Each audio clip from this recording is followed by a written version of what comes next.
पिछले दिनों मैंने जनचौक पर एक लेख लिखा था जिसकी हेडिंग थी, क्या भू कानून रैली खा गई नरेंद्र सिंह नेगी का पद्म पुरस्कार। ये लेख अब तक हजारों लोग पढ़ चुके हैं। कई लोगों ने प्रतिक्रिया दी। ज्यादातर का कहना था कि नेगी जी पद्म पुरस्कारों के मोहताज नहीं हैं। सवाल यह नहीं है कि गिरदा और नेगीदा जैसे लोगों की शख्सियत किसी पद्म पुरस्कार से ऊपर है। सवाल तो यह है कि क्या इन दोनों और इनके जैसे अन्य लोगों को इसलिए पुरस्कार नहीं दिए जाते कि वे जनपक्ष में खड़े होते हैं। सवाल यह है कि ये पुरस्कार सरकार चलाने वाली पार्टियों के राजनीतिक हथियार क्यों बने। सवाल यह भी है कि क्या इन पुरस्कारों की स्थापना चाटुकारों को महिमा मंडित करने के लिए की गई थी। नेगी जी का नाम 2024 की पद्म पुरस्कार सूची से वापस ले लिया गया। गिरदा को भी हमेशा नजरअंदाज किया गया। पर्यावरण के नाम पर भी पद्म पुरस्कार दिए जाते हैं, लेकिन जनपक्षधर विश्व प्रसिद्ध पर्यावरणविद डॉक्टर रवि चोपड़ा को नजरअंदाज किया जाता है। इस वीडियो में हम इन मुद्दों पर बात करेंगे।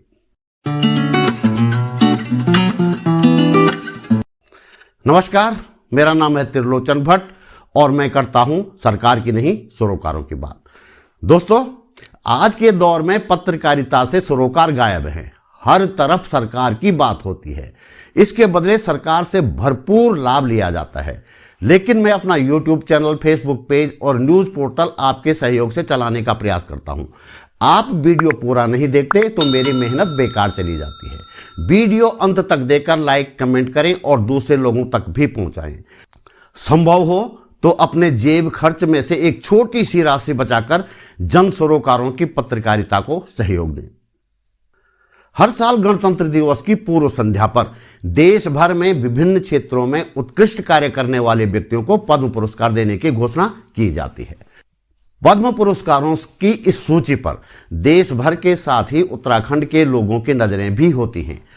अब तक उत्तराखंड की कई विभूतियों को पद्म पुरस्कार से नवाजा जा चुका है, लेकिन उत्तराखंड के एक सर्वाधिक लोकप्रिय कवि, गायक और पहाड़ के जीवन के हर पहलू को अपने गीतों में संजोने वाले स्वर्गीय गिरदा और नरेंद्र सिंह नेगी का नाम कभी इस सूची में दर्ज नहीं हो पाया। पहले गिरदा की बात करें, जो अब हमारे बीच नहीं है। वे जनकवि थे, जन गायक थे और नाट्य मंच के अप्रतिम दिग्दर्शक भी। अपनी कला को उन्होंने कभी कमाई का जरिया नहीं बनाया। जीवन भर जनता के बीच रहे, जनता के लिए लिखते रहे और जनता के लिए सड़कों पर गाते रहे।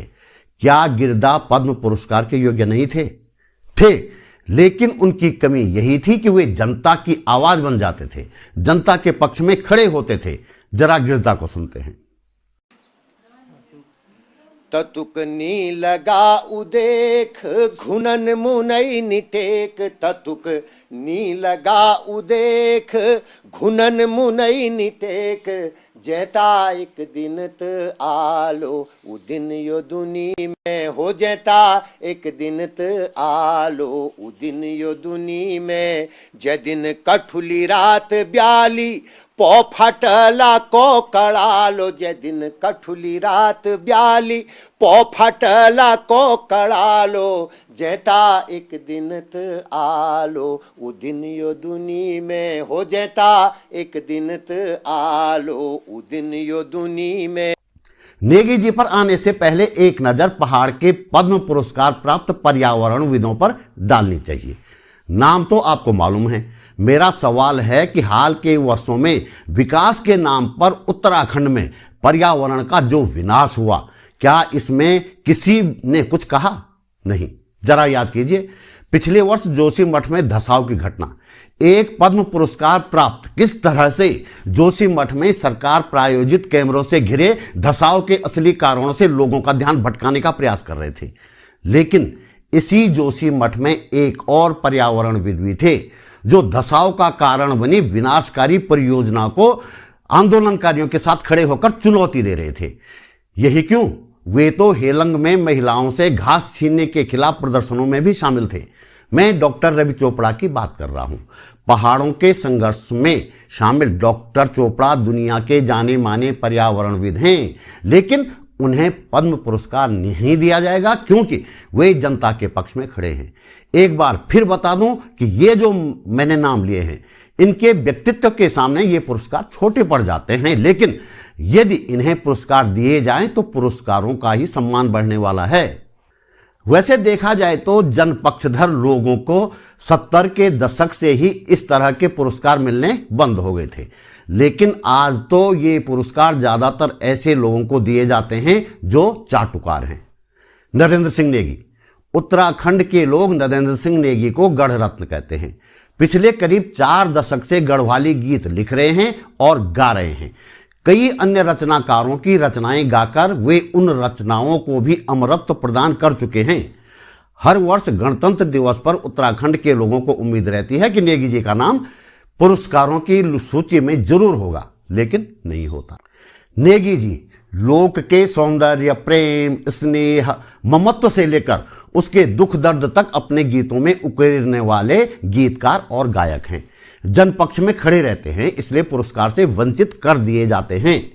इस बार तो उनका नाम पद्म पुरस्कारों की सूची से ही वापस ले लिया गया। कारण, एक बार फिर उन्होंने जनता का पक्ष चुना था। बताया जाता है कि मुख्यमंत्री पुष्कर सिंह धामी चाहते थे कि नेगी जी को पद्म पुरस्कार मिले। सरकार की ओर से ही नेगी जी से उनका बायोडाटा मांगा गया था। उनके नाम पर अंतिम मुहर लगाकर दिल्ली भेज दी गई थी, लेकिन जब लिस्ट आई तो फिर से उनका नाम गायब था।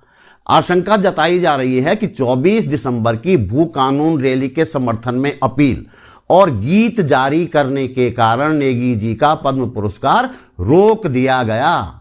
दरअसल 24 दिसंबर 2023 को देहरादून में भू कानून मूल निवास स्वाभिमान रैली का आयोजन किया गया था। 18 दिसंबर को नेगी जी ने इस रैली के समर्थन में एक वीडियो जारी कर दिया। लगता है इसके बाद नेगी जी से कहा गया कि वे सरकार के पक्ष में कुछ कहें, लेकिन नेगी जी ने ऐसा करने के बजाय रैली के दिन एक और वीडियो जारी कर दिया। पहले वो वीडियो देखते हैं। मित्रों नमस्कार। भू कानून और मूल निवास का जो महारैली आज चल रही है, एक शुरुआत उसके देहरादून से हो रही है, एक शुरुआत हम कलाकारों द्वारा यहाँ पे बद्रीनाथ के द्वार गरुड़ गंगा से हो रही है। तो आप सब लोगों को इस महारैली को सफल बनाने के लिए हम सब कलाकारों की ओर से बहुत बहुत शुभकामनाएं। जागी जावा जागी जावा जागी जावा जागी जावा जागी जावा जागी जावा जागी जावा जागी जावा धर्म धाद छो लगाउनु सुन ल्यावा धर्म धाद छो लगाउनु सुन ल्यावा हे उत्तराखंडियों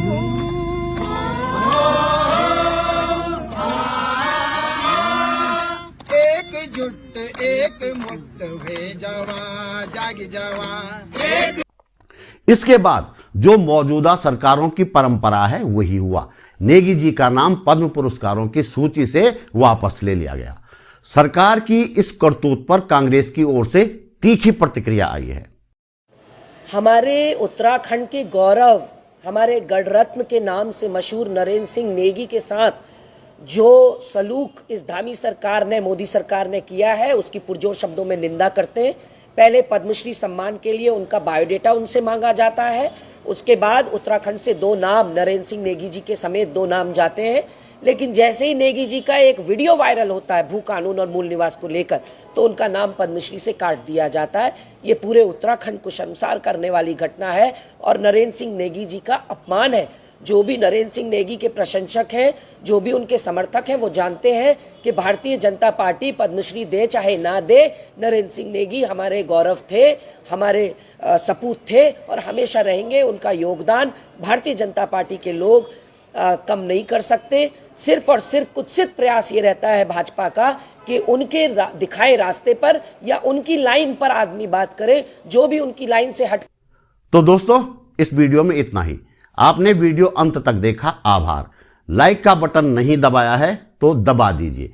कमेंट लिखकर वीडियो शेयर भी करें। यह बात हर व्यक्ति तक पहुंचानी जरूरी है। जल्दी मिलते हैं एक और वीडियो के साथ। नमस्कार।